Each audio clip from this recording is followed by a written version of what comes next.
The village of Elixir Springs always brimmed with the sounds of battle, knights clashing, arrows whistling, and wizards chanting spells. But as Halloween night descended, a hush unlike any other cloaked the land. The once bright, pulsing elixir collectors slowed to an ominous trickle, and the crown tower's fires dimmed to eerie embers. The king had called for a special match that night, but it was unlike any duel ever fought. Opponents from neighboring realms were invited, and they came, a shadowy figure draped in tattered robes with eyes like burning coals and a name no one dared to utter, the Wraith Summoner. The arena transformed under a crimson moon. The towers stood taller and leaner, carved with grotesque faces that seemed to leer at the soldiers below.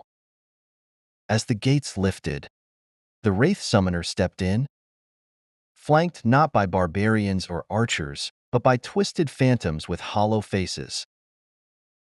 The air smelled of sulfur and echoed with distant, agonized wails. King's troops were uneasy. The knight adjusted his dented helm, sparing a nervous glance at the musketeer, who kept her eyes fixed on their advancing enemy. With a clash of metal and a roar, the battle commenced. But this was no ordinary skirmish. The ground trembled, splitting open to reveal grasping skeletal hands that pulled soldiers into the abyss. The archer queen loosed a volley of arrows, each one slicing the air only to dissipate as if piercing smoke. The summoner raised a hand, and from his fingertips, dark tendrils weaved into the shape of a hulking specter, a corrupted giant, its eyes dripping with black ichor. It lumbered forward, crushing anything in its path with soulless malice.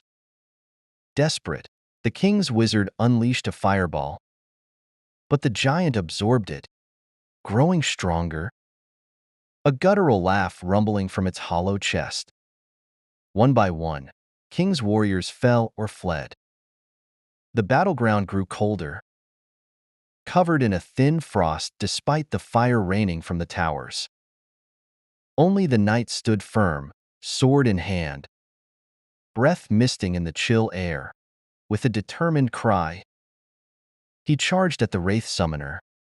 But just before he could strike, the summoner whispered an ancient, forbidden incantation. The knight's sword shattered into icy splinters, and his armor turned to stone, trapping him mid-stride. His eyes reflected the horror as the summoner leaned in, revealing that his face was nothing more than a mask. Only darkness stared back. As the last echoes of the battle faded, the arena itself seemed to sigh, sinking into the earth as if it had never existed. The village of Elixir Springs awoke the next morning to silence. The king's army was gone. The crown towers stood cracked and lifeless, and an ancient warning was etched into the dirt, once summoned, never forgotten. And from that day forward, on Halloween night, an eerie wind would whistle through the village, carrying faint whispers of battles lost and the echoes of hollow laughter.